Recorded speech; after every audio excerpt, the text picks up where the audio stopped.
Narito na nga ang ating latest update tungkol mismo sa Don Bell dahil dumating na nga raw ang dalawa sa Davao at talaga nga namang agaw at tensyon ang agad-agad ng ginawa ni Donnie kay Bell.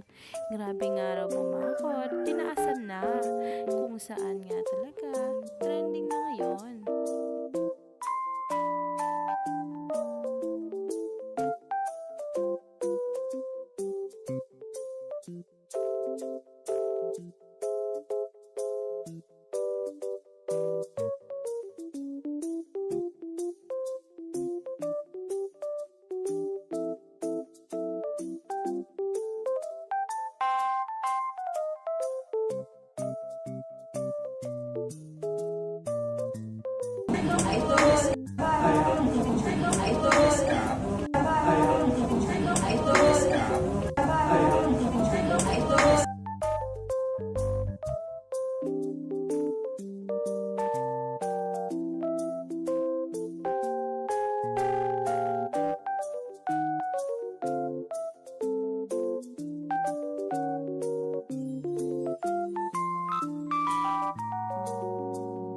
Kaya naman, stay tuned lang tayo for more updates dahil mamaya na nga magaganap ang mismong exciting event ng Don Bell at ng Star Magic.